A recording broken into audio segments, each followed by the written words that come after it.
Call the Village of Johnsburg, January 15th, 2019, regular meeting of the President Board of Trustees to order at 7:01. On the roll, Trustee Hutchinson. Here. Trustee McAvoy. Present. Trustee Curry. Here. Trustee Hay. Here. Trustee Frost. Here. Trustee Clemson. Here. Please stand for the pledge, please. I pledge allegiance to the flag of the United States of America and to the republic for which it stands, one nation, under God, indivisible, with liberty and justice for all. Is there anyone that has not signed a sheet at the door that wants to address the board? They're on the door up there. If you want to address the board, please take a sheet. Okay. If not, we'll entertain public comments from the board or from the floor. They're limited to 5 minutes in duration. And let's all keep it clean above board. These people are here to serve you, and we want to make it all good. So, Walter Steffens.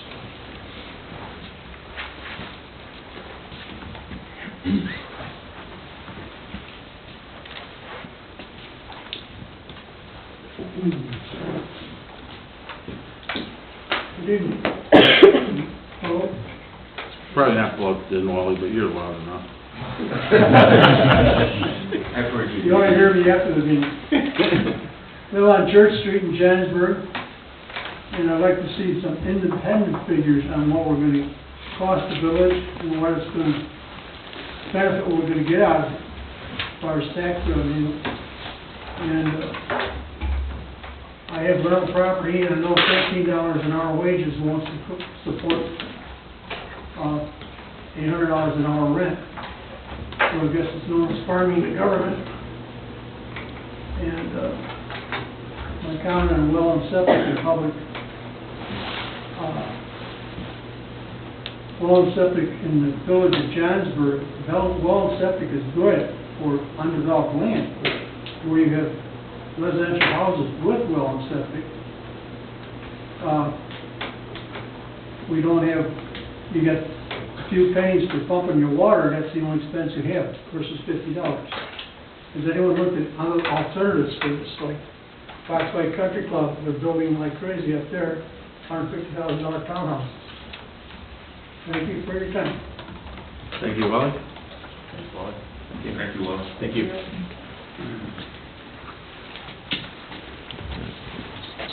Stephen A. Survey? S-C-R-I-D? Thanks.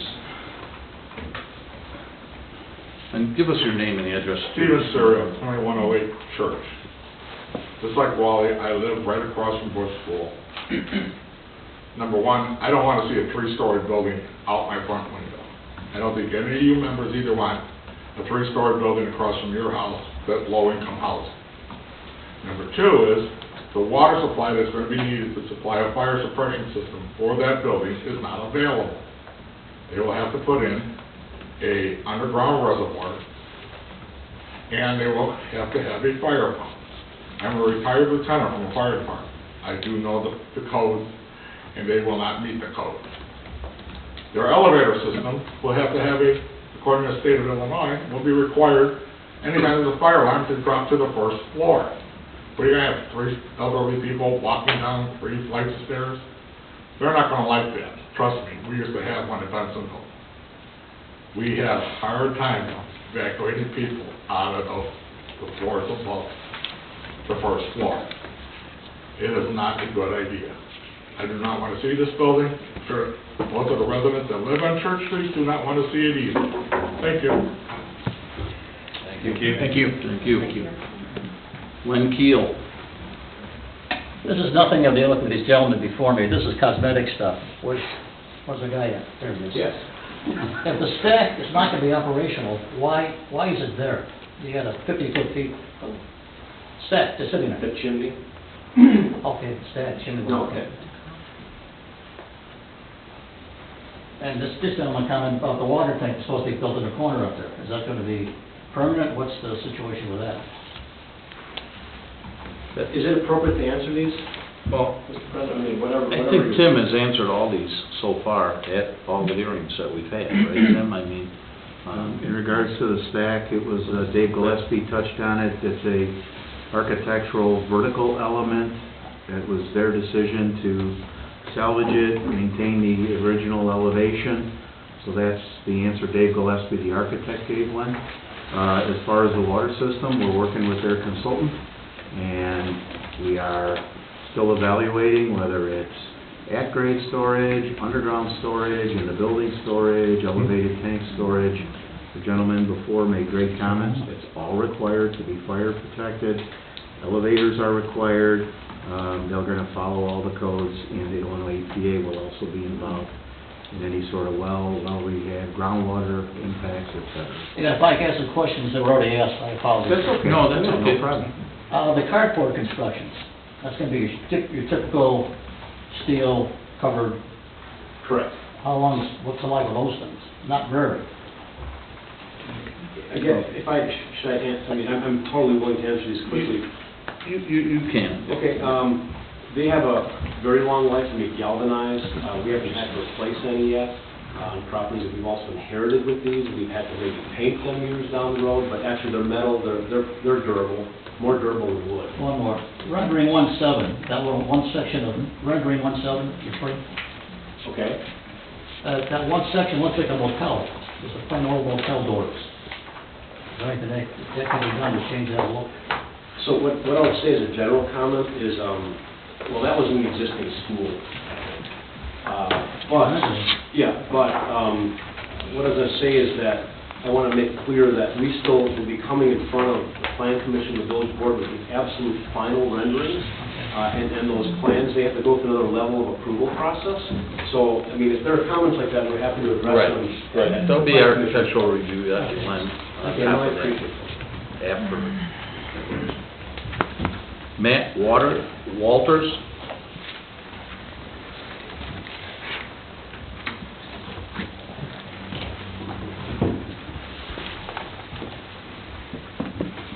Good evening, Matt Walters, 5502 Heather Lane in Johnsburg. I've been a resident for about 3.5 years now. And driving down Johnsburg Road, I've always wondered what's going to happen with Bush School. The last thing I want to see there is a 3-story apartment building. I just think it's out of place there. Not saying that Johnsburg doesn't have other real estate properties that it wouldn't fit better, but I just think right in the heart of town is not a good spot for it. Something that I would love to see there is, you know, if you look at other communities around us, McHenry, Wakanda, Richmond, they all have these little downtown areas with local business owners that I think would be investing more into the community than a 3-story apartment complex. So I'm talking to the village board tonight.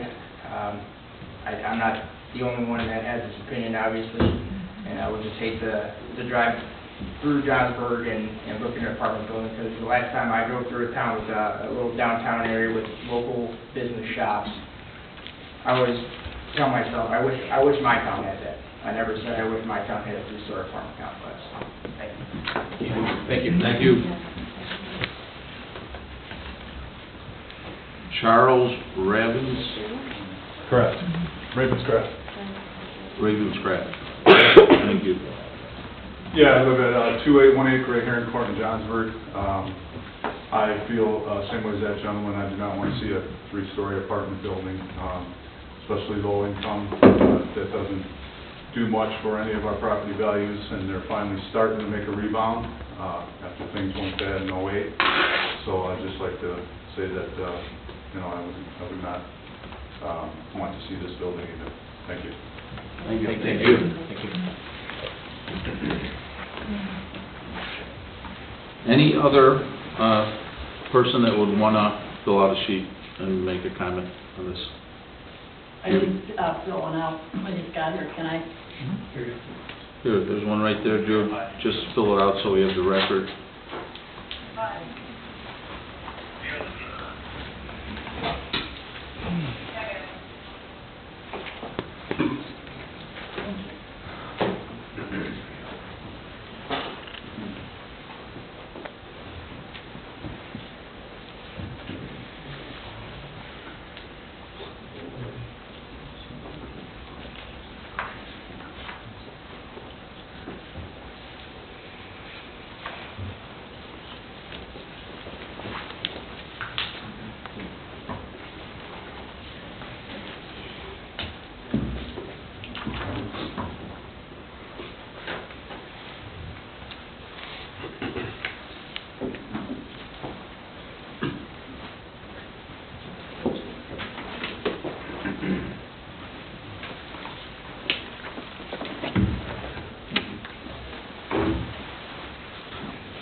Judy Smith. Hi, I own the house at 2120 Church Street, my son lives in it. I just have a couple of questions. Is the value of our homes gonna go down? And what is it gonna cost us? Are we gonna be forced to have city water and city sewage? By the time we put all that into it, I'm just looking down the road, and I'm not in the field, but, you know, it could cost like $60,000. I'm just guessing, I'm not, like I said, in the field. But is this gonna be feasible? If our property value goes down, and if we're satisfied with our well and septic, I have an idea that we're gonna be forced, if this is across the street, to hook up to the, you know, city and water. Maybe I'm wrong, but it's something that many people are, you know, concerned and, you know, have asked about it. And I just hope that the village of Johnsburg, you know, has their eyes wide open, you know, because this is really a big decision. And I know it's a beautiful piece of property, and I feel too it could be used for better use. If you have low income, and I'm not prejudiced, but I don't want, business-wise, I don't want my home to go down the, you know, all of a sudden put all this money out and then my home goes way down.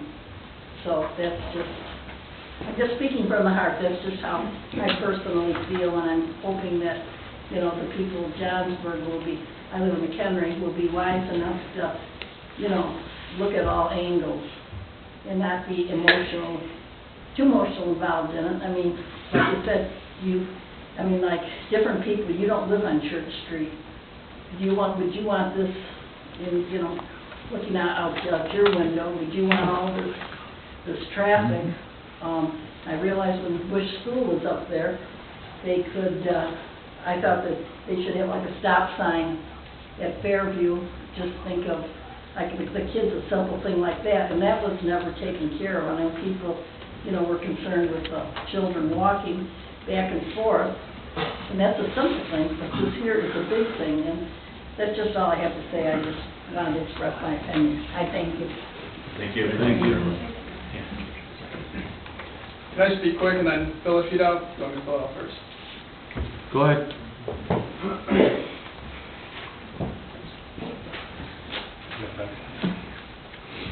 Yeah, I got it.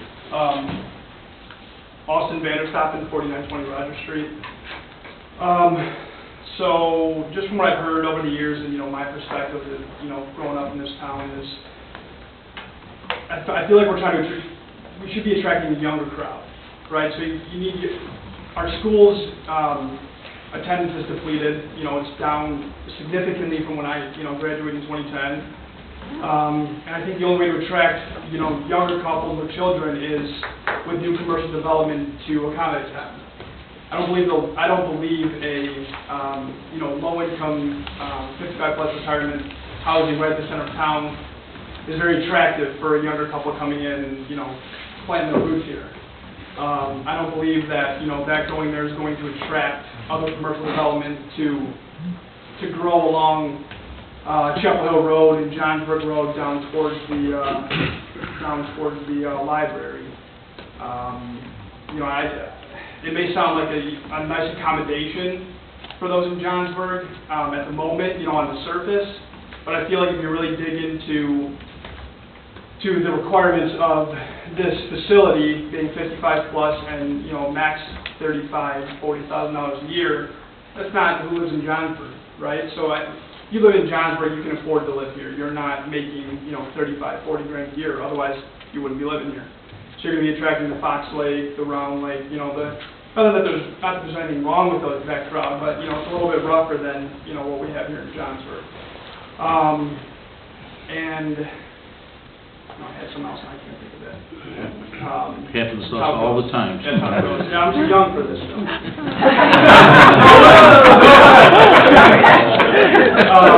But, yeah, you're right. So I just don't, you know, long story short, I don't think it's going to attract more development. It might attract doctors' offices, you know, assisted living facility to, you know, to feed off of this once those folks get a little bit too old.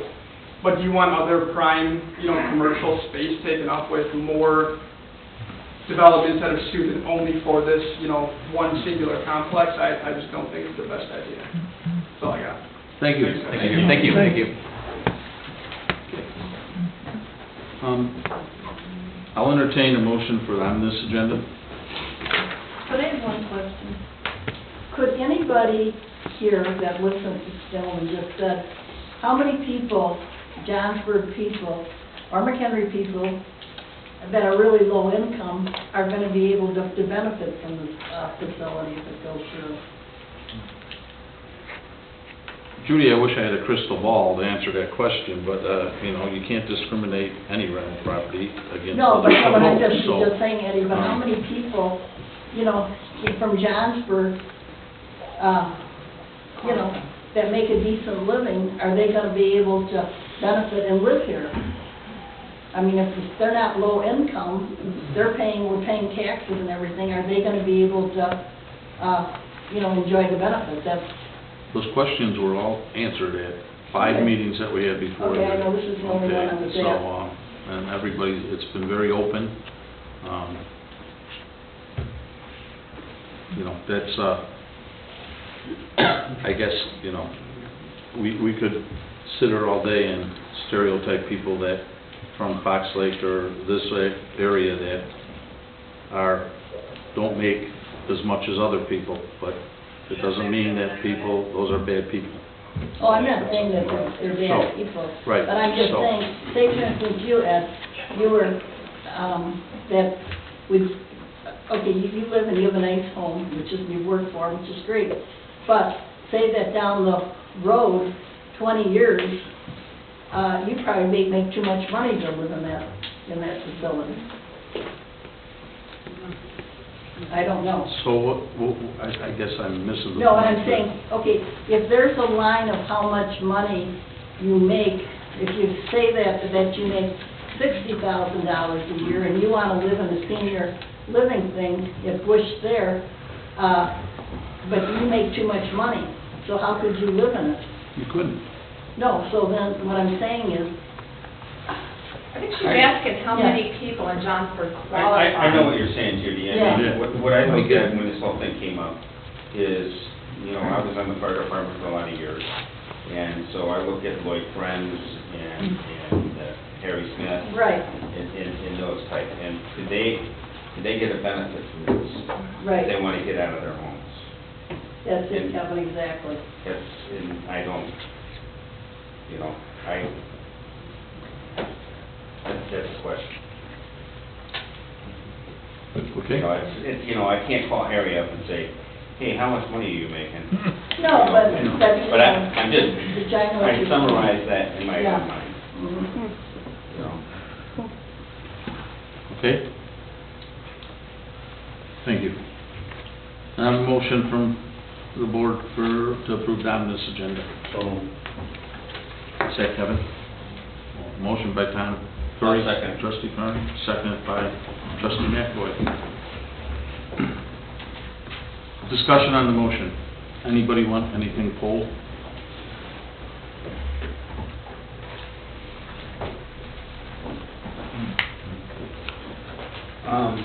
As far as the payout this month seemed excessive, but I think that was for insurance.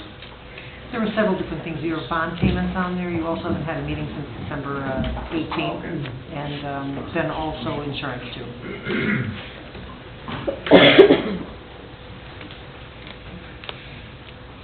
Any other discussion? With there being none on the roll, Trustee Hutchison? Aye. Trustee McAvoy? Aye. Trustee Curry? Aye. Trustee Hagan? Aye. Trustee Frost? Aye. And Trustee Clemson? Aye. Motion carried. Oath of office. If we could have Mr., and if I group up your name, Bukowski. Bukowski? Okay.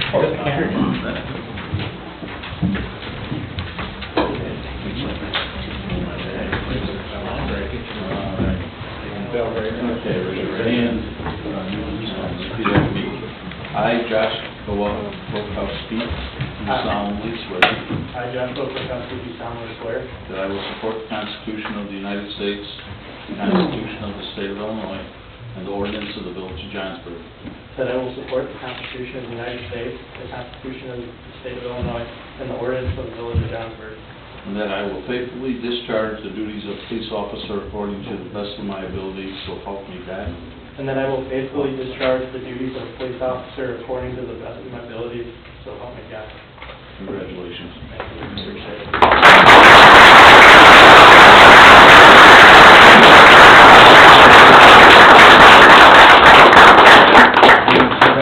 Hey, Kevin, you got a picture there? I'm going to shake everybody's hand down here. Welcome. Thank you. Congratulations. Thank you. Congratulations. Thank you. Thank you. Thank you. Congratulations. Thank you. And then we got mom and dad and family up here, wife, girlfriend, we got to get pictures.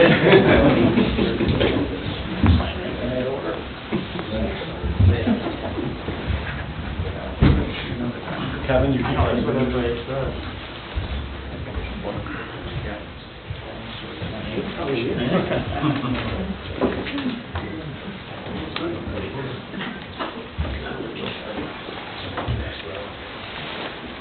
Can you take one picture with them? I don't know if it relates to us, police officers or doctors, but.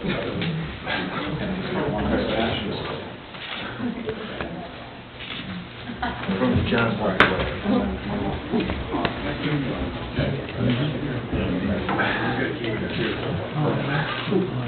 No, I good time? That's it. No. Bad side. Family?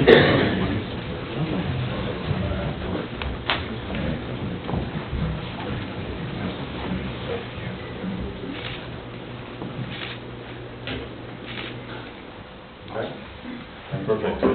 Thank you. Welcome.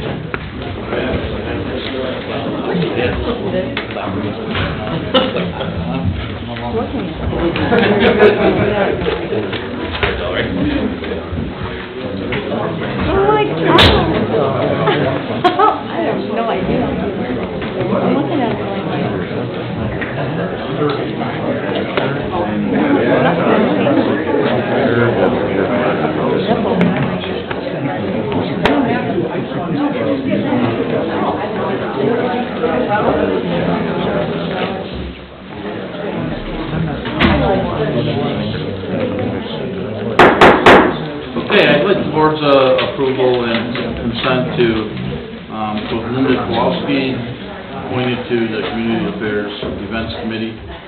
Tom's aware of that, and I think you are okay with that, right? Yeah, absolutely. Everybody's okay, no comments? Okay, where's Sig at? Rick? You also have a movement of one person to another committee too on there. Oh, yeah, I did. Lori, I'm sorry, Lori, Ed, Tedesco moved from events to parks and facilities, from facilities. Events to parks and facilities. Okay. I think everybody's aware of it. We're good. Okay, we're good? Okay. Okay. Sig? Okay, so I think we're...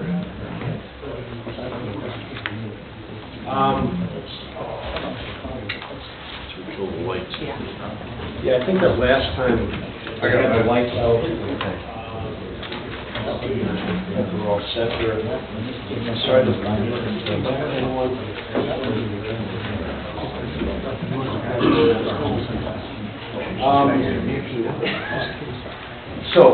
My name is Sig Straumanis. I'm with General Capital, and we're out of Fox Point. It took me about an hour and 15 minutes to get here. Almost consider ourselves local. That's actually one of our partners in Chicago. Point of it is that this property is a good fit for us in terms of being able to service it, being able to keep an eye on it, being able to pay attention to it. So, it makes sense from that perspective for us. Before I really get started, I want to say that I always appreciate, you won't believe this, but I appreciate hearing resident comments. I also appreciate at public hearings and such, hearing what people have to say. I would like to believe that we internalize those things and we do attempt to make improvements. And I think that through this process, those of you that had kind of kept an eye on this have seen some of those things change here. But, you know, I certainly don't take this work lightly. And I always like to emphasize that any problem that a community can envision for itself is also a problem for us. We don't want bad residents. We don't want problems. We want to be good neighbors. And all those things you can imagine are problems for our neighbors are also problems for us as owners. And so I take those things seriously. I just wanted to kind of put that out there. So tonight, I guess I'm going to start. I have a presentation that summarizes where this project has come from and where we are tonight. And I don't want to take too much time, if that's okay. Is that appropriate then? Yes, sir. Okay. So throughout this process, what I wanted to emphasize is that General Capital is not a major national developer that's coming into town with a prototype where all the units are figured out. We do this since 1.75, this and that. I mean, we come to each community and we treat it uniquely. And we're doing that in Johnsburg as well. And all of our properties reflect that attitude. And every time we approach this, we look at the context, we try to understand the neighborhood, and then take it from there. I think we've had a lot of good talks, we've had a lot of good feedback, and we've also had Dave Gillespie join our team. He's a local architect here, and he's really contributed a lot to just the look and feel of the building. And as I mentioned during the comment period, I want to reinforce that we are going to be back before you, the Plan Commission and the board, for our final approvals. We're going to go and seek the financing as our next step, but we're going to be back with all those details. If people have comments on those things, we have time to fine-tune them. So one of the other things, it's not just a physical building to us. General Capital has developed this brand that we call the Berkshire brand, and our slogan is Alive with Activity. The whole point of that is that we have a lot of, these are active senior communities. We have a lot of programming. We have a lot of events and trips and things like that. A lot of it is resident directed, and no two properties are the same. So residents in Johnsburg may have very different thoughts and ideas about what they want to do as opposed to somebody in Grafton or Connewauk. So we cater to residents' desires. We want to keep people active. One of the things that they found with seniors as they age is that basically living in a social environment, basically there's a huge reduction in dementia and other types of Alzheimer's, all those things that plague elderly.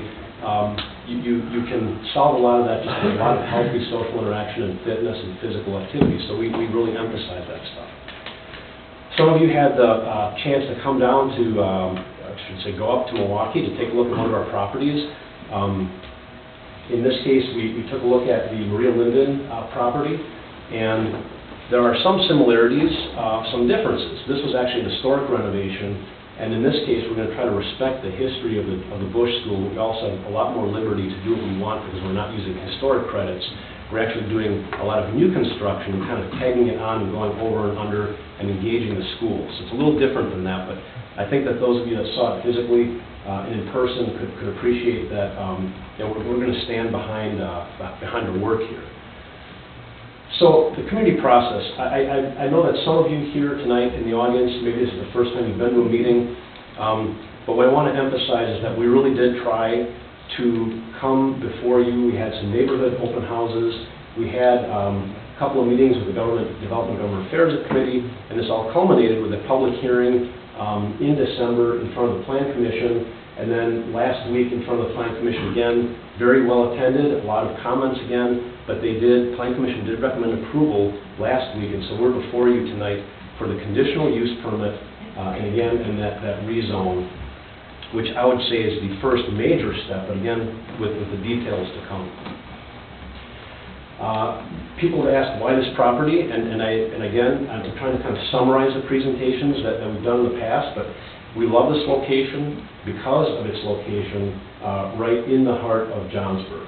Every time I come into town, I'm always amazed that right here is a little heart of the community with the church and with some restaurants. We've got the grocery store, the bank within walking distance. I mean, really, if they're the center of town, it's right here, and it's actually perfect for active seniors who do get out and walk, who will go to businesses, who will eat out, and will, take advantage of being right downtown. And I should also emphasize that there's questions about how this fits into your long-term master plan. And in the previous presentation, we talked about several of the points where this is actually exactly the type of thing that you were emphasizing: pedestrian activity, residential, supporting the downtown area with new development. So we believe that it's actually very consistent with what your master plan says too. So what are we talking about in summary? This has not changed really since the first time we've been in front of you. We're talking about taking the school and renovating it into 78 independent senior apartments. There'll be a two-story addition on the south wing of the school. And then also, what we really heard at the Development and Government Affairs Committee the first time is looking at the site amenities, really looking at what we can do to make the site a nicer outdoor environment. So we have a lot of walking trails, a lot of outdoor amenities, as I'll touch on in a second. There's a question of who is this catering to? This is I would suggest you to call this low income is actually a misperception. There are low-income housing programs out there that cater to residents who make less than 30% of the income, county median income. But in this case, we're talking about using the regional income is how they calculate it, and it goes up to $40,620 for a two-person household. We like to, for seniors especially with fixed incomes, as they go into retirement and rely on Social Security and maybe some pensions, that this is actually middle market housing. That's really what we found, and that's been our experience.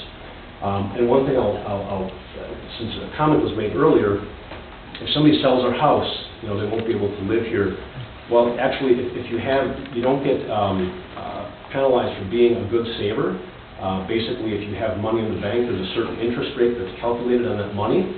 But basically, it's not considered, you don't over-income because you have assets. They actually calculate income based on what the assets you have. So there's probably more people that qualify just if they're on limited incomes at that age than you think. Going to the site plan, and let's touch on this quickly because I think that most of you have probably seen this. But basically, we're maintaining, I'm going to point to this now, we're maintaining the existing footprint of the school, which you'll see basically outlined here. And we're renovating the two wings into units, and then the gymnasium also. Right now we're debating whether we're actually going to put units in the gym, but right now our proposal is 78 units with units in the gymnasium, taking that over, and then having a three-story element that basically comes down to the south. One of the things that also happened at the Development Committee was, do we really need to have 2 parking spaces per unit? And they actually thought that there was too much pavement. So the first time they showed them what that meant, there's a lot more pavement here.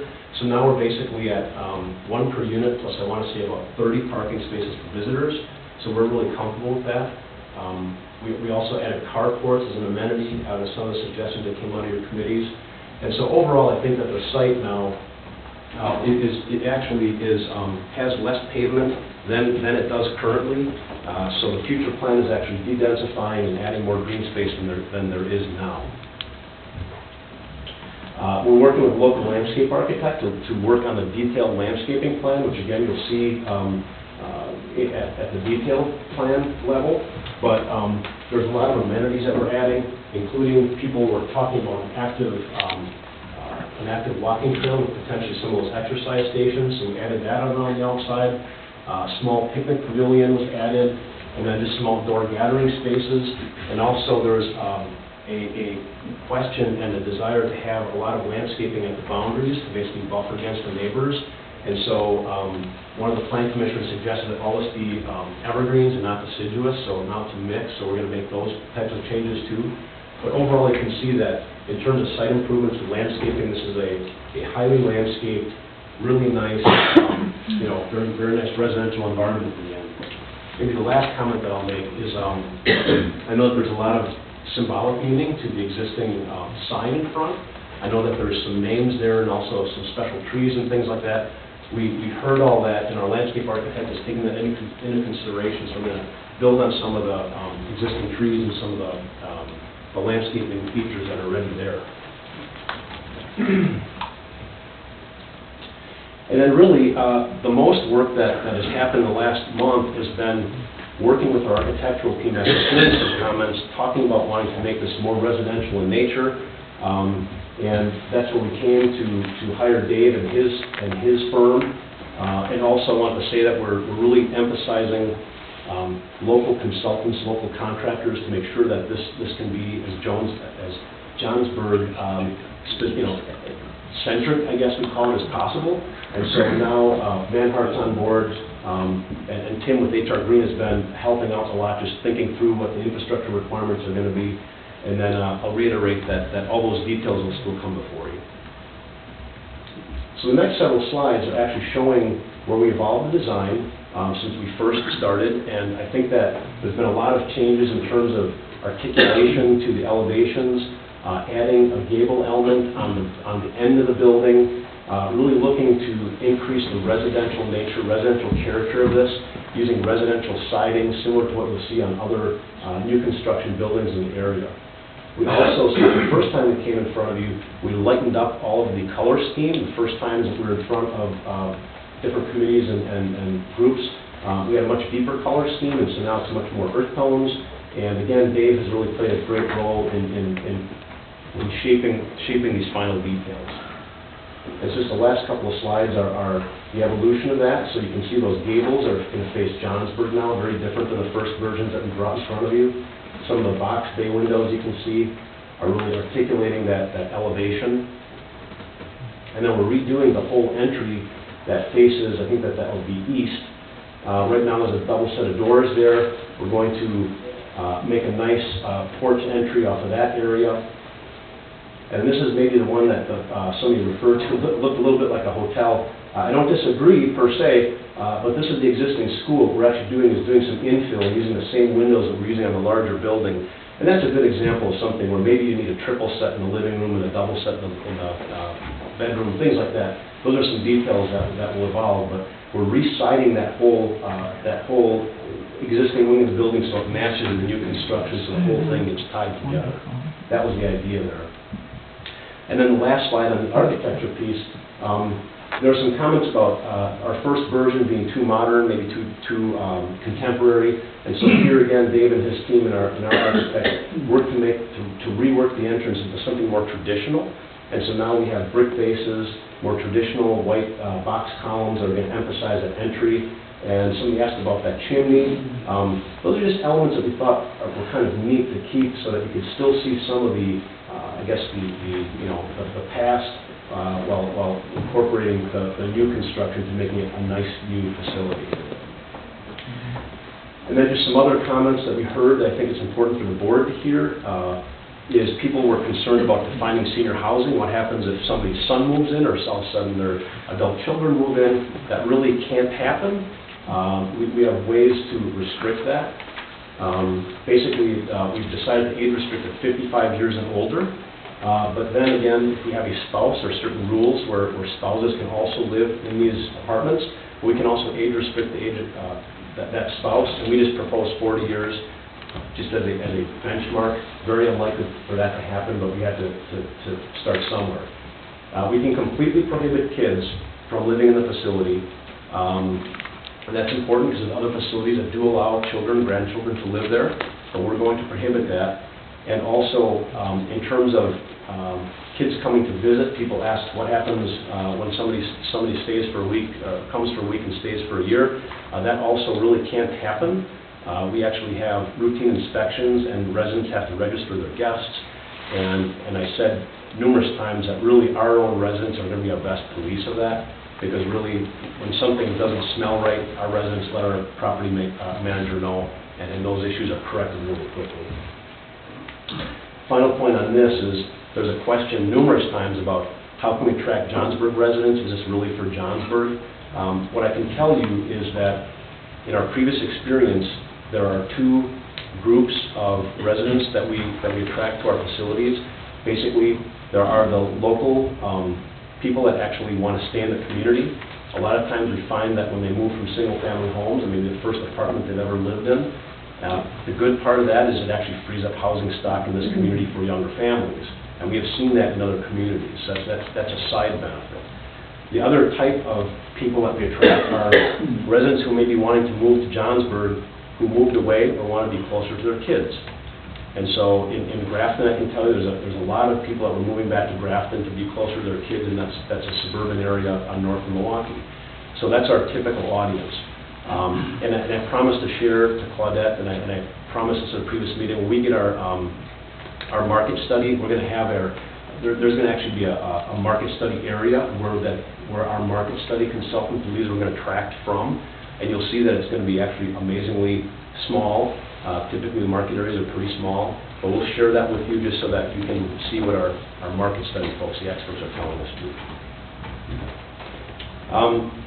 Last couple of slides.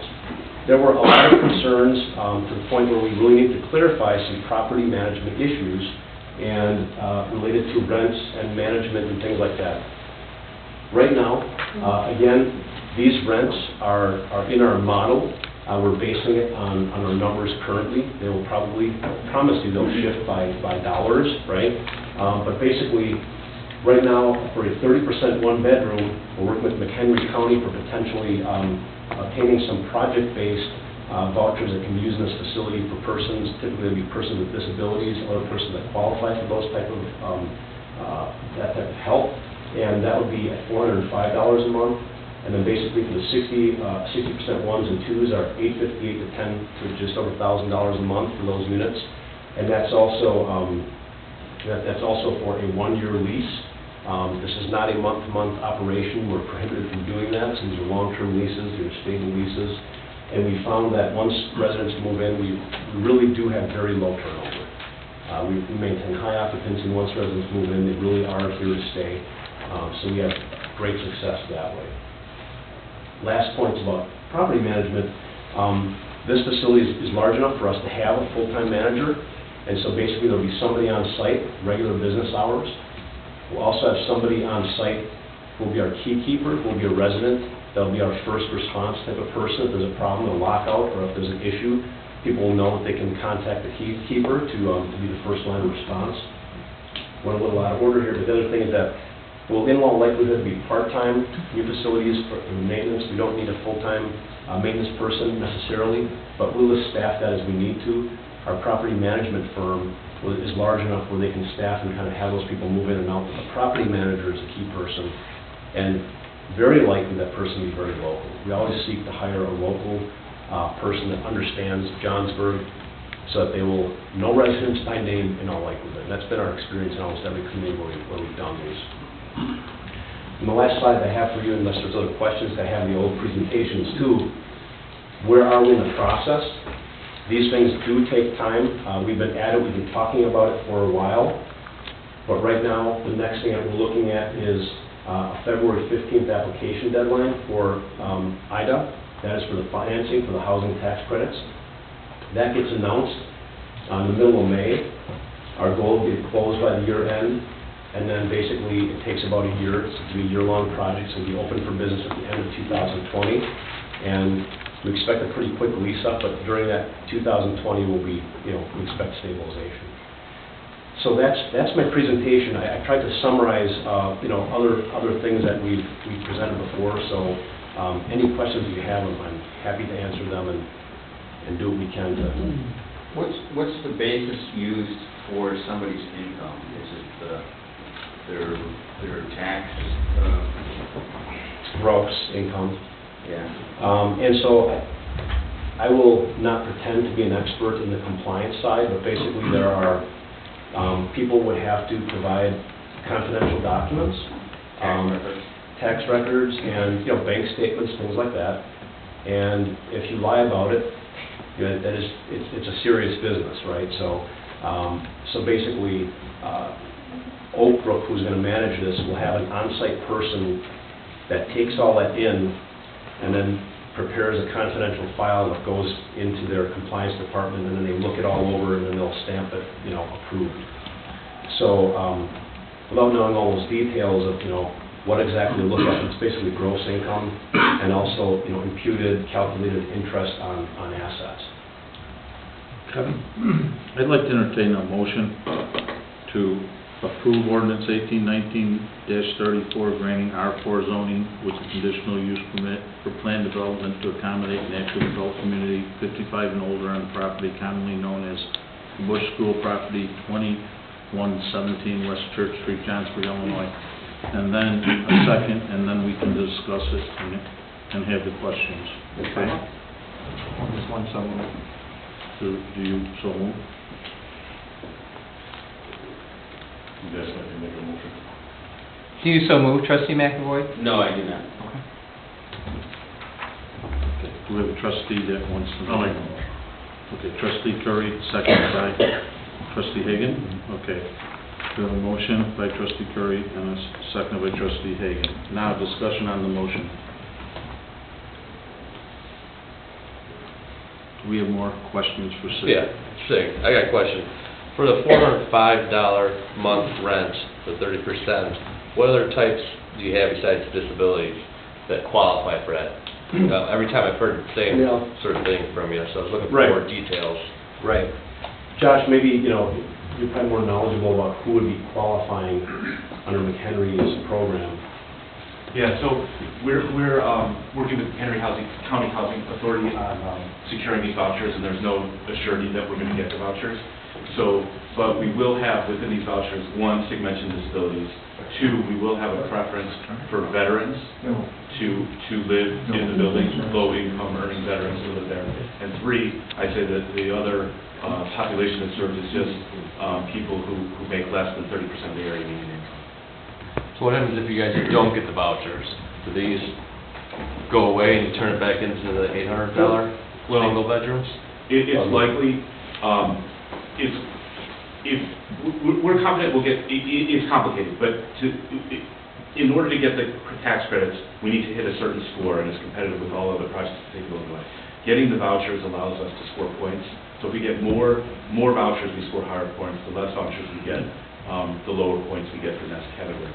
So if we don't get enough vouchers, the McHenry County Housing Authority doesn't give us any vouchers, this project is likely not feasible.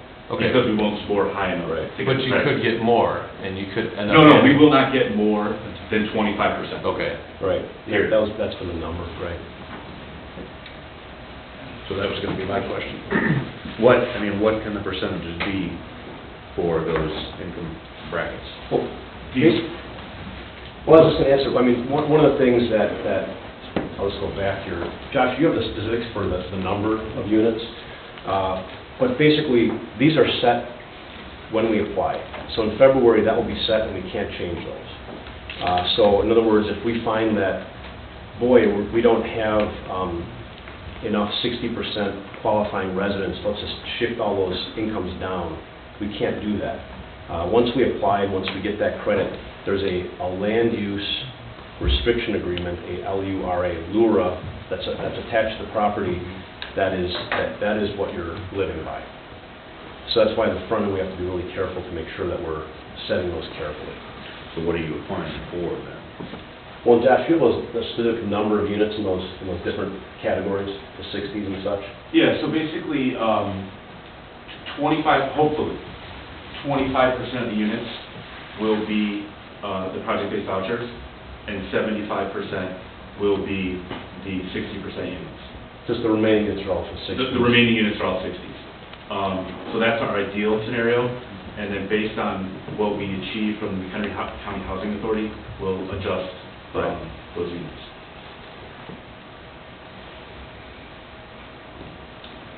Mary Lou?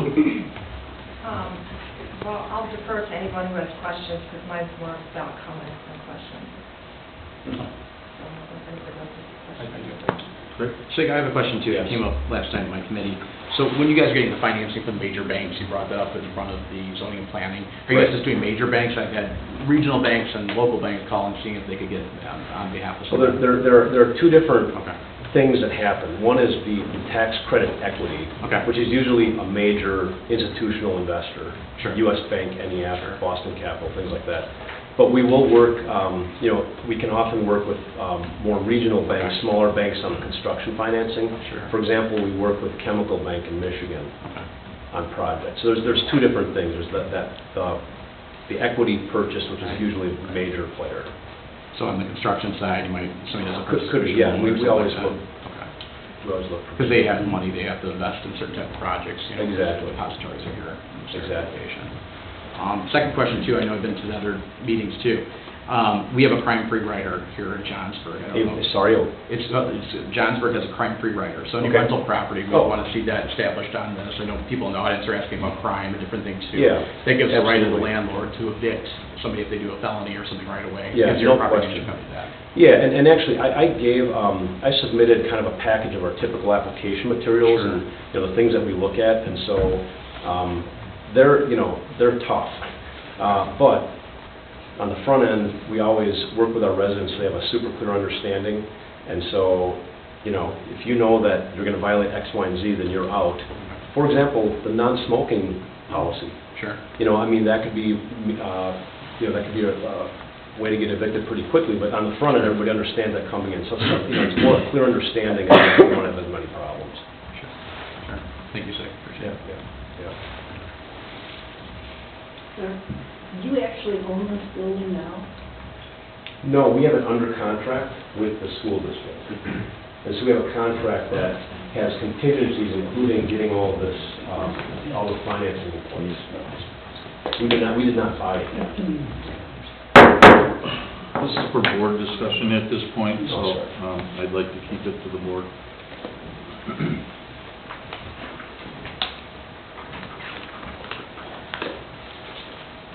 So I got another question. I know last time you didn't have the answer, and you said you guys were looking into it, but have you looked at what the taxes and the village revenue off this apartment complex would be based off the units and the percentages yet? We have that dollar amount. It's Okay. approximate right now. Sure. But basically, it's going to be approximately $130,000 a year.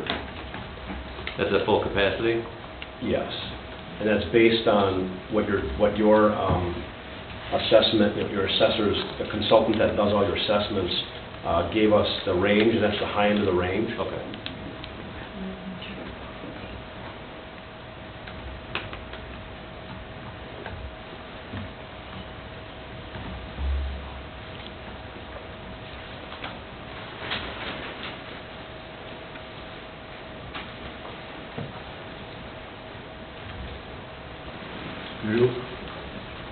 So, I don't really have any questions, but I would say that, Scott did a great presentation, and I feel that you are someone who's willing to work with the residents to accommodate their concerns. I didn't go on the field trip to see your building, but I've heard good things about it, so I think the quality of your product would not be in question. But I would like to kind of parlay off some of the comments that at least two of our speakers from the audience came up and said. One was Matt initially, and then Austin Vanderstappen, who I happen to know because my boys went to school with him. And just kind of play off their comments a little bit because it echoes my sentiment personally, some of those of which I've spoken to, as well as a lot of what I've read and researched about. So I feel like this is a great project. I'm not convinced 100% that it needs to be a subsidized type project. I'm afraid from calling it low income, but a voucher type program. I don't like the location in the center of Johnsburg. We've got a property further up off of Johnsburg Road that was already approved for multi-unit. At one time, someone did build 2 condo units there that are sitting vacant. That particular lot there would be wonderful, I think, for something like this. Street secluded, a lot of trees around it, not far from the center of our town. I think it would be wonderful. I do believe in having housing opportunities for our breadth of age groups. But I think the long-term future of our village is going to be based upon attracting young people. And I think that, the young people are looking for city-style type amenities. They like that downtown, they like that walkability. They're looking for some cool hip coffee shops, some nice restaurants. And I think in the case of that demographic, who is the future, we need to be providing more of that. And I think the perfect spot for that would be where you're proposing this development because it's downtown. I think that if we have those active seniors, they would take advantage of those amenities. But we need more of our downtown to be that. I don't think just putting in residential housing there meets that requirement in my mind and a lot of things that I read. I think what they have intuitively touched upon in their feelings is backed up by a lot of studies. And, you can go online, anybody, and Google lots of research that's done by that. I think what we're seeing in our urban cities right now reflects, the young demographic is flocking to cities because they have those types of amenities or they're building those types of amenities. The drawback to that is affordability. So there's been a resurgence of some of these young people coming into the small towns and back to small towns who are willing to cater to what those amenities that they're looking for. And I think that we should be doing that. I read one study that talked about by 2040, over 65 age group or cohort will be the dominant demographic throughout Wisconsin and most of the Midwest. So it's going to be a challenge. It's a challenge for us right now to attract young people. It's going to be continuing to be a challenge as our population gets older. So, I have some additional concerns, like I've heard here tonight, with some of the aesthetics, some of the infrastructure concerns, the low-income voucher system concern. Some of that is personal bias, what one person likes, another doesn't. So you're never going to please all the people all the time. But I guess I would say mine is more philosophical in terms of the use that's being put in that location, on that land, in that site, in our downtown area.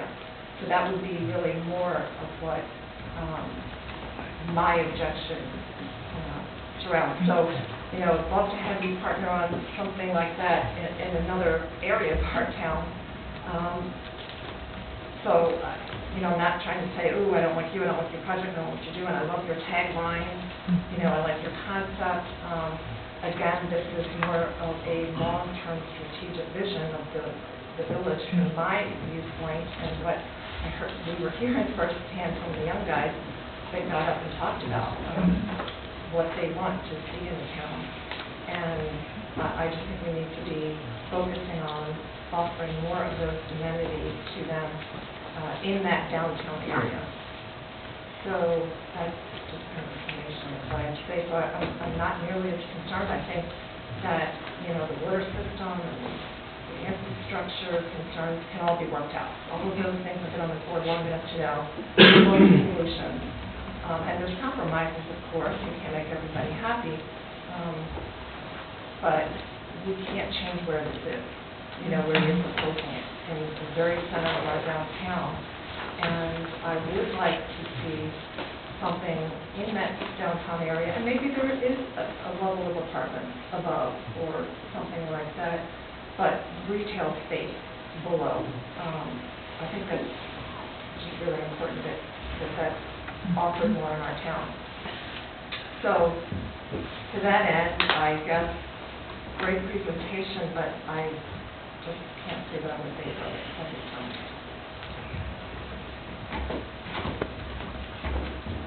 Okay. Tom?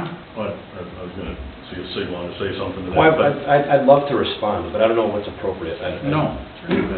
What I wanted to, and I appreciate what you're saying, and I've got a lot of, information, and I want to make sure I'm going to be articulate. But first of all, we actually have reserved, made it easier to see on here, we actually think that the ideal environments are where you have a mix of incomes, mix of ages, and mix of amenity sets.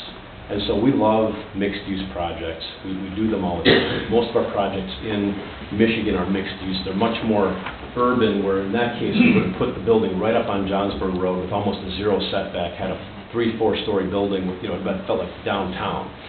What we did here is a little different. We wanted to take advantage of the school, but we reserved that outlet, I'll call it, on Johnsburg very purposefully, and I've said that we don't know what that's going to be, but I think that's a great location for a little mixed-use development, small commercial development that can kind of mix it up a little bit and use the Johnsburg frontage as an advantage. I personally feel, and I hear what you're saying about attracting the younger set, in this particular location, I think that the campus-like feel that's behind it in the school area is really perfect for the active senior that actually will do a lot of walking in the neighborhood. And that the Johnsburg frontage is a great frontage to have maybe the younger set cater more towards, you know, folks that that don't mind being on a busier street, things like that. We found that those type of developments that are catering to younger folks in environments like this where they do have to travel to shopping, they're not spending as much time as we'd love to imagine that they're going to spend right in your downtown. A lot of those younger folks will be shopping out at the bigger stuff that's out on the highways, out on the outskirts of town. They're going to be working outside of town. So we found that a lot of times these active senior projects actually bring more pedestrian activity and more action to your shops and to your local coffee shops, banks, all that stuff. There's more pedestrian activity from an active senior project. That's very true. A lot of times those younger sets are driving and they're not spending a whole lot of time right in those environments. So I would like to suggest, and I totally appreciate what you're saying, but actually this is, I would argue this is a great fit for this particular location, because we don't want to be in the cornfields. We don't want to be on sites that are surrounded by the woods. I mean, those are maybe for retirement communities, RCACs, things like that. But we want active seniors that are going to be engaged in the surroundings, and that's where we're... To clarify, the particular property I was referring to is not out in the middle of nowhere. I mean, it's just right up the street, literally, on Johnsburg Road. So it's walkable. So how is that different than... Still get down to the downtown area. So, yeah, I agree with you. They shouldn't be out, in left field. But again, I just feel like we need to figure out ways to attract the younger set. I think we need a way to retain the younger set and, entice them back, the boomerangs, right? Entice them back. I can speak from my own two sons who are Austin's age. One of them lives in downtown Philadelphia and one of them lives in Oak Park. And, both of which were looking for that community feel of walking and shops and restaurants and all these fun things. I do think when they get to be 35 or something, a lot of those people want to come back, and that's what I think we're seeing is a resurgence. So we have to be ready for them to give them what they moved away for. So when they come back, they have that. They will come back. You got to entice them to be a boomeranger and come back. It's really, a youthful lifestyle, if you will, that they're looking for, and I think we can achieve both in this town. I do. I don't think we can mix them on this property. Not to say that maybe it hasn't been successful somewhere else. We're a very small town here, and so I'd like to see both happen concurrently, even, but just not this one at this location. I'm sorry. I appreciate it. My last comment about that is, I made it previously, and one of the things that we do see is that these facilities do tend to open up housing stock. When the 30-year-olds move back, or when they have families, they're not necessarily choose apartment environments anymore either. So that's a positive spin-off of this. I think this is, I don't know, we can, I totally understand that this could be a matter of opinion. On apartment living. In fact, if you look at the trends in real estate right now in all the urban cities around the country, they are building apartment building after apartment building, condos. You know, the New York Times had a huge article in the last 6 months about, and I can't remember the term, but in other words, the conversion from condo buildings to apartment buildings. That huge developers out of New York and the East Coast are coming in and buying numerous huge condo buildings in Chicago and turning them back into apartments for rent. You know, the young people have money to spend. So that's another issue, you know, do we subsidize? And I don't want to get off on that track. I know it's probably been horses can beat to death already, but to some other people's points here, I'm not sure that anybody's come up with a number or percentage of people in Johnsburg that could benefit from this. Unless you guys have, I don't know if anybody has really said what percentage of Johnsburgers would qualify to be in here. So, you know, our job, at least in my viewpoint here as a trustee, is to do the right thing for our residents and our town, and what seems to be most effective. And I'm not discriminating because of voucher systems or anything.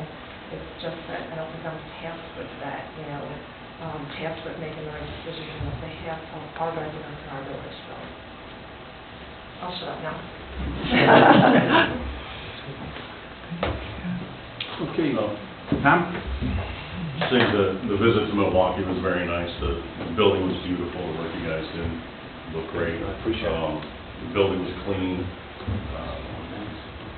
Well, and that's my point. I guess my question to you would be, how typical is that building to your buildings in general? And I mean, being that I don't remember what the percentage was. I think I heard a number of 60% are nuns. So is that? I could hear the chuckles coming. So I mean, you know, so basically I'll say this, that the population may be atypical, but the management is absolutely standard. And I'll say that we actually use a much heavier management standard on properties that don't function, you know, just on their own with courteous residents who are greeting you in the front lobby. But you'd be surprised when you go to any of our properties, you know, that front lobby area, our residents want to, you know, they congregate there. They're very social environments, and they're not different. They're not that different. But I'll say that the most important thing is the management side of this. I'll just say it's ironclad. I mean, we need to make sure that our management is super tight, because if they damage, if our building gets run down, if our residents aren't respectful of the property or each other, it's bad for business. And so we do it out of our self-interest. So I'd say that what you saw there, maybe it's atypical that they're nuns, but by the way, they're mostly retired nuns, right? But they're living in an environment that's very similar to what the other, you know, other Berkshires are like. Yeah, if I could just add to that, and I don't know, Cindy, if you had a chance to discuss this in other meetings, is that General Capital Principals will own this building for the next 15 years.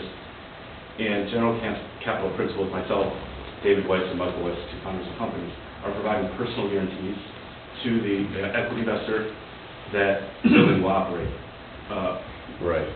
perfectly. And they can call on us personally for issues within the building. So everything is run with layers of scrutiny. There is the IDA who inspects the buildings. There is our equity investor who inspects the building, and then there is the debt provider who also inspects the building, notwithstanding our own asset management of the project. So you have 3 or 4 levels of scrutiny on the building that keep them the way that the way that you saw, but the way we would keep them ourselves anyway. And I would just, I'm very much on the fence with this. And like Mary Lou said, it's more location based than anything else. And the architectural changes you've made to the design and the color changes and all are, I think, have been a great improvement. But just to be devil's advocate, when we talk about other possibilities for this property, I work downtown Chicago a lot. I built some restaurants and some breweries, and I understand, you know, the younger crowd and what they do, and I have fun going down there and being creative and building, and then I enjoy coming back to Johnsburg where I can get away from all that.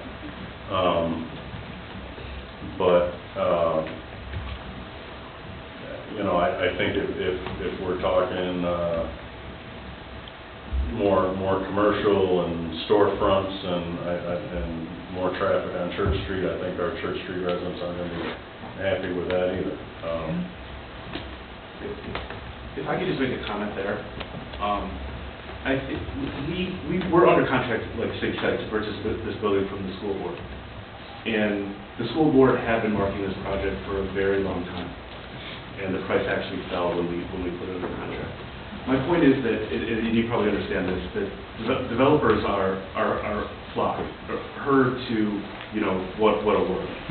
If this project, if this site, or if there was going to be a market rate apartment development here or a commercial development here within the near future, there would have been developers flocking to the community. We think that this use for this site is what it needs, is what this site needs. And our thought process behind development is development begets development. You put this up, then all of a sudden people see a $20 million project occurring in Johnsburg, in the middle of downtown Johnsburg, and then people get other developers, see what's going on, and there's a greater chance of things happening. Ultimately though, if there was going to be market rate housing here, if there was going to be a commercial development here in the near future, not 20, 30, 40 years from now, something would have happened with the school board. And someone would have approached the school board. And so I think that is other benefits to the community that hopefully, that probably Sig mentioned in the past, that is we are buying this from the school board. The school board is going to have a capital infusion from this, and the school board will have a school that they're heating and cooling and maintaining come off the books and free up dollars for them. Okay. Fifth matter of concern. From the board, is there any other questions for Sig or comments? I'll make a comment real quick. Josh, and say thanks for the presentation tonight. I'm in real estate, so I understand what's happening. I mean, so we all question in real estate, what's the best use for a property? So the hard thing is today, it's hard. A lot of the residents here on Church Street are here. Always thought it would be the school. It's a very hard thing because now you're coming forward with a blighted property that needs to be kind of fixed up. I mean, some people will say that they want single-family homes. Well, you already mentioned how much you're going to pay for the property. It's going to be a $20 million property on 8 acres. We know that there's no way it can be single-family homes. We can't do that. Even our highest side of our homes, even on the water, on Passaic Bay, would go for that price in $1 million. So it's hard to see from a perspective from the board. Mary Lou made some very good comments, but how do we look at this, of what's best use for this property? Other people say, well, put this in, put development. Some people probably come back in the room today and say, I don't want to see a mixed-use building in here being 4 or 5 stories high. So that's something else to think about. So if this does fail tonight or happens, what else will come? So if you're going to look at a $20 million outlay, that building has asbestos in it. There's no other offers I understood that the school board has even entertained or what their broker has received. So this is what they have today. So it's been on, 3-4 years up for sale. So it's becoming an issue, and it's on tax rolls too, because a lot of people, being a realtor, I do sit in people's rooms. I don't want to say anything confidentially or sit at their houses, and there are a lot more people in Johnsburg who are getting forced out of their homes, can't afford the property taxes. They said simply they might own it outright, have to sell it, because they just can't afford the property taxes. So we see more and more people. Now, will they qualify in this range? That's a question I don't know the answers to. But we have to look at what is the best use for this property, and that's what the trustees have to think about too when they vote tonight. And it's hard because I don't know anybody else who would come in and do this at a $20 million without getting some kind of funds or something else to make it work. Because we don't have, access to sewer right away. We don't have access to water. Those are questions the residents brought up. They're very good points. At the same time, too, we're not in McHenry that has that right away to hook up and do that, or developers will flock to. So people have to understand that when they're going to say, well, this is going to sit and going on forever. I think we all do want younger people to come in, but we need a mixed community. I think we've heard, I've been to the last 2 meetings, is, people want senior housing that's under $250,000. I think the board heard that multiple times, so they need to reiterate that. We need some younger housing as well. But we also have to look at what can we do with the use of this piece of parcel. And the hard thing is that I think it's going to sit forever if we don't have other people approach us with ideas. It could be somebody coming back now with a Section 8 project and say, I want to put in low-income housing the same way, like the Section 42, and there'll probably be even more people in the room complaining about it tonight. So those are all things that residents have to think about. We have to think about it at a board level too. But $20 million is a big stake of money to put into a property to do this. With something, if somebody tears it down, the school, some people say, we'll tear it down. That's going to be millions of dollars for abatement, for asbestos and everything else too. So those are all our tax dollars too. So if the school wants to raise up their mill rate and everything else on our property taxes, everybody has to think about that in the room as well. So I just want to throw that back out and get some more comments on that too, so.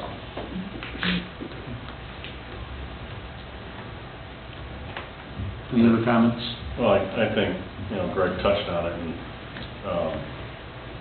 I think that the people that may qualify for this aren't necessarily going to throw their hands up and say, look at me. I would love for this to happen because I could live there. Maybe they might be embarrassed in the community to share that, that information. Like I said, I'm on the fence about it, but I'm, also drive down Church Street and look at a vacant building that has a lot of issues, and wonder how long it'll sit there, and what it'll look like in a year or two or three. I think it's a short-term solution. $100,000 a year in tax revenue, the village really loves me. That parcel. There's 130. Yeah. 130 was our estimate. Very low. The board does have the decision-making power to decide what goes on there if other projects come forth that are worse, or deemed worse. And we don't have a crystal ball, but I'm not convinced it's the best use for this location. Love it for another location in our town. I would agree with that. I mean, this thing is, this piece of property is, I think, kind of a jewel that sits right in the middle of our town. And I think we could do better rather than kind of apartments. I think that again, playing devil's advocate here, but the property that seems to come up frequently, and I don't necessarily disagree, up Johnsburg Road. I mean, it's a piece of property that is owned by a company that plans on developing it. My understanding is that they've got their own ideas for what they're going to put there at some point. So while a lot of people like to, and outside of tonight in this room, bring that up as it should go here, somebody owns it and somebody has plans for that. So it's not as if the village board can magically ship this over there. That's up to that owner, and we can certainly facilitate, work with them to get that done. But again, I hear a lot of negative about how we don't want this three-story apartment building in the heart of town. I don't necessarily disagree with that, but I haven't heard, other than people saying a rec center, but they don't want their taxes going up, or something else. I guess I haven't, other than Mary Lou's comments tonight, I haven't heard what that better thing could be. I don't see anybody building single-family homes along Church Street and then developing the rest of the south end of that into a large commercial space. I think if somebody did that, we'd have a whole lot of empty storefronts, and nobody's going to be happy with that either. Well, I think that, I don't think any of us sitting there would disagree that we need housing, a product for younger people, when we brought up. I think Craig, as a real estate, would not disagree with that. I think we need some product lines for a lot of different aspects that we're missing. I don't think we have to worry about anybody tearing it down and putting 8 single-family lots in there, because I think we got a lot of valuable lots in Dutch Creek Estates already, and big lots. Is there a need for affordable housing? Yeah, I think there's a need for all those products, just like Mary Lou emphasized. I think there's a need for this product. I think there's a need for other products. So, and I think everybody has raised some good points. Greg, I think there's a business aspect to it. I think Tom raised a good point with the, I've heard a rec center 1,000,000 times, but don't tell me I gotta pay for it, I mean, because that hits hard every time. Can I just say something quick? Yes, sure. On that line, is that, yes, in theory, this property could be anything. I mean, it's a very nice piece of property in the middle of town. But the difficulty with that is that you're starting with a building that, from the get-go, is gonna cost millions of dollars to do anything. So that's really gonna limit who has the capability to come in and redevelop it into anything. So, again, it's a hard call because, again, from the start, you're really handicapped because you have a lot of investment just simply to end up with a flat piece of land. And I don't know who in the audience would know, or other than Mr. Keel, we usually sit in this room it's pretty empty, frankly. So I don't know how many people are aware that the village looked at this property and building for a village hall. And what was our number to renovate? 9 million to? 11 million. 11 million. $11 million for us to move the village hall and police station into that building. Wasn't it 11? I don't want this to be this for. I think it was 11. Wasn't it the new one? It was 11. The new one was 7, I think. Right. That's right. And So it's yeah. So when these folks are throwing out millions of dollars to abate this and get rid of it, it's not just a random thing that's being thrown out there. It's not an easy consideration. any other comments?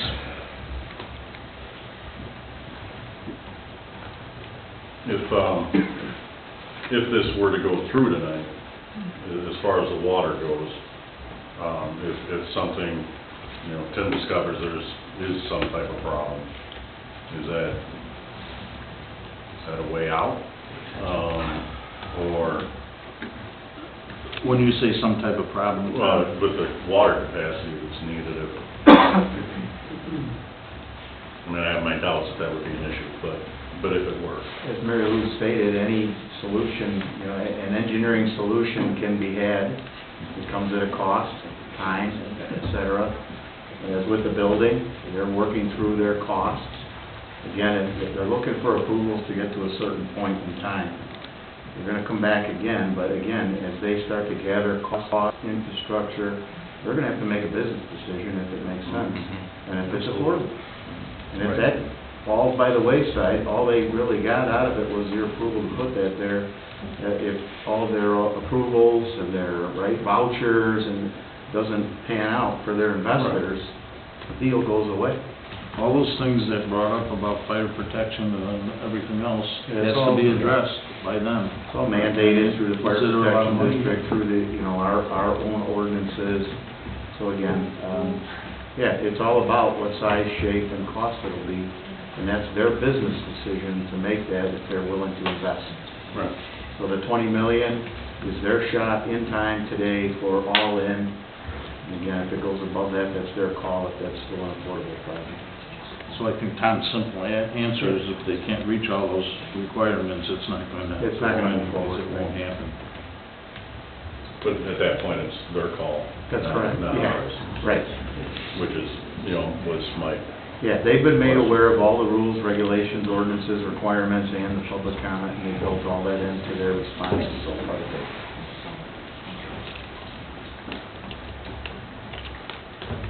Any other comments, discussion?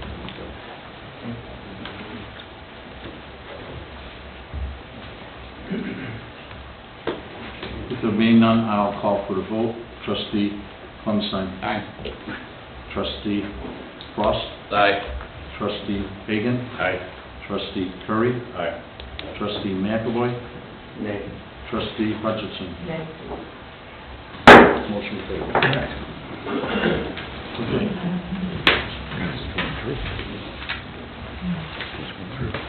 Committee reports. Ordinance, Mary Lou? Committee reports, ordinance? Nope. No. What it should be attending.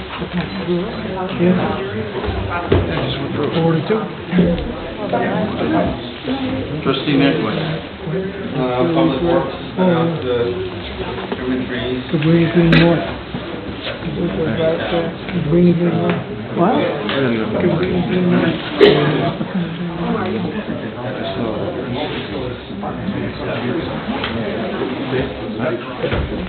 I know Trustee Curry's always got something. Something in the works, something he wants to talk about. Winter is wide. Hoping to have our skate night, we're rescheduling that.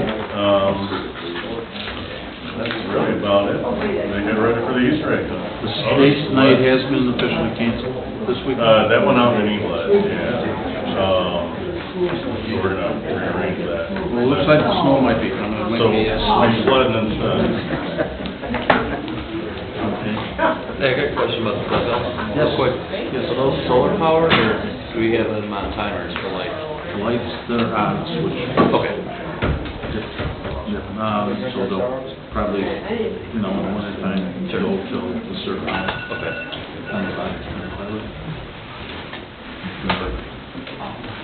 Josh, I know you've got a lot going on. Yeah, still working on the website, still getting everything updated on there, some more information that we need.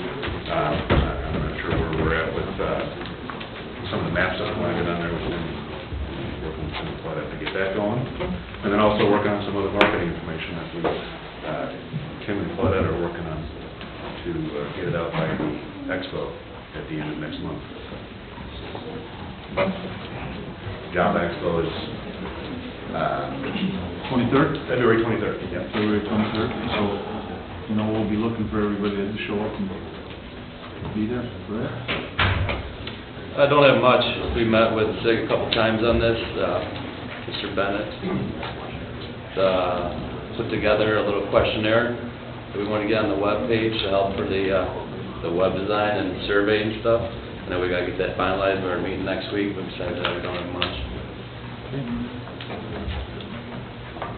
I get to bring up the money question. You mentioned Yes, that. right. We're getting into the budget season, so if you, maybe myself, probably more likely Kim will be reaching out to all the committees.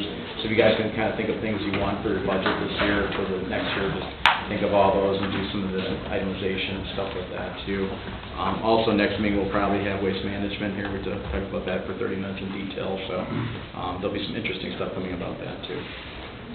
Have they been before your committee? Waste management, yes, they have. Yes, they have. What's their contract renewal? 20, what's the renewal? 2020. But they don't go outside the contract, don't they? Do you want me to talk about it publicly? It's not on the agenda, I can't talk about it tonight, but we'll come up. Okay. First discuss. Call me privately if you want. Thanks. Okay. Any other concerns? I'll entertain a motion for adjournment. So moved. Motion by Trustee Curry, seconded by Trustee Frost. On the roll, Trustee Hutchinson. Aye. Trustee McAvoy. Aye. Trustee Curry. Aye. Trustee Hagan. Aye. Trustee Frost. Aye. Trustee Clemstein. Aye. Meeting adjourned.